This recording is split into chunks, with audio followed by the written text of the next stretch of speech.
David Wasney wrote, "Discoveries and excavations seem not to be made by disinterested people such as farmers, ranchers, hikers, outdoor recreationists, building construction industry basement excavators, pipeline trench diggers, and mining industry personnel, but rather by people with a vested interest such as paleontologists, scientists, university professors, and museum organization personnel who were intentionally looking for dinosaur bones or who have studied dinosaurs previously."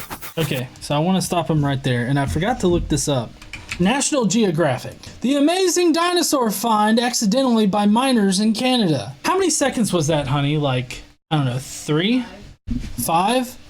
I count slow. It literally took me like very little, like it took me 5 seconds to find an article where miners have accidentally found dinosaur bones. But that shouldn't detract from the point that you have this whole entire scientific field that is meant to study these paleontological finds, these dinosaur fossils. You think that they're not going to go looking for more? You think they're not going to use the hypothesis of uniformitarianism as well as the other things that geology and everything like that's built off of? You think they're not going to use that in order to narrow down where these fossils would be? It just amazes me how you think it's some kind of conspiracy that people that want to find dinosaur bones actually found dinosaur bones so that they can study them. This is such a far, like, reaching thing right now that it's fucking ridiculous. Finds are often made during special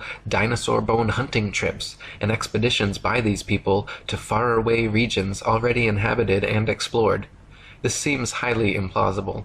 More believable is the case of the discovery of the first original Dead Sea Scrolls in 1947, which were unintentionally discovered by a child and which were all published by 1955. Okay, so I've been reading a book on the Nag Hammadi Library. It is really fucking interesting, but see, the point is that it's not like some child accidentally found the scrolls or whatnot and then like alerted the authorities and like the authorities got involved and everything like that. Somebody went looking for that type of artifact and found them.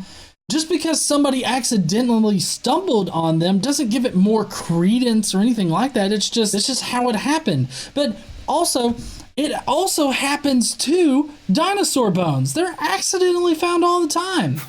In some cases of a discovery of dinosaur bones by a disinterested person, it was suggested to them by some professional in the field to look or dig in a certain area.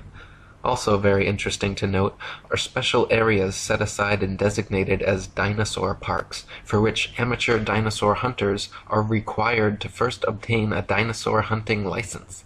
Well, I mean, it would be people going out looking for fossils. I mean, the whole licensing thing is really just to generate money for either the state or whatever organization is like running that particular area or owns that area. Licensing fees are really just to generate money. That's all that is. No, well, in this particular context, he's not considering the various different fossil types because like footprints, those would also be fossil types, which in between Robert Plott and like Gideon Marianne Mantell or Richard Owen, there was actually a set of tracks that were found in a rock that were assumed to be from giant fucking ravens, and I'm not lying about this. This is legit. You can look this up. They thought it was from giant ravens that got off of the ark.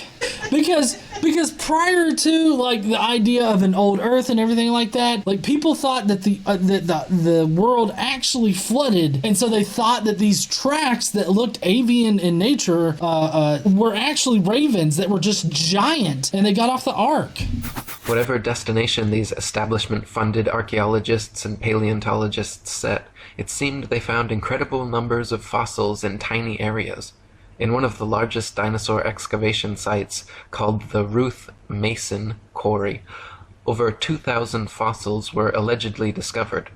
Casts and original skeletons assembled from these bones are currently on display in over 60 museums worldwide.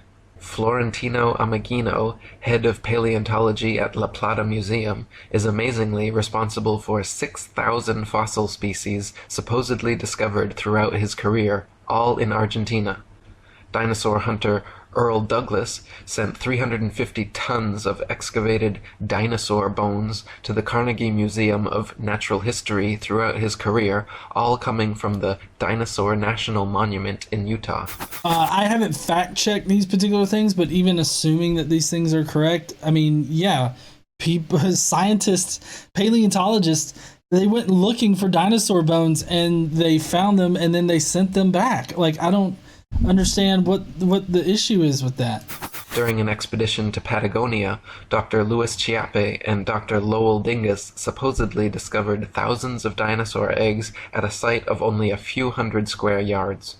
Many experts have mentioned how such finds of huge quantities of fossils in one area by just a few highly invested individuals goes against the laws of natural probability and I don't know what the laws of natural probability are, but the fact is that these bone beds that we find are places where large amounts of these animals would have died. And they would have died by being in a flood or something like that. See, we can know like what the terrain was like back in the Cretaceous period. I can't remember exactly which period it was, but there used to be an ocean that cut clean across the United States. And for that reason, we know where to look for these dinosaurs. We know to look near these near the water's edge of where these ancient seas were. The fact is that we can hypothesize where these bones would be given what we already know about the terrain of the Earth in the Cretaceous period or the Jurassic period or any particular period. And then we can go and we can dig to that particular strata and then we can find dinosaur bones, possibly. It depends. We don't exactly know where they are, but yeah, if you have like a good idea of where they would be based on facts that you already have, why is it a conspiracy when you actually find shit that you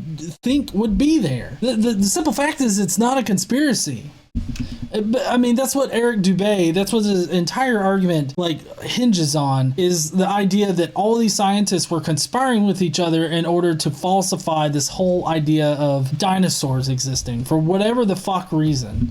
I mean, it's not like paleontology makes a lot of money. They're so underpaid that, you really have to want to be a paleontologist in order to do that job.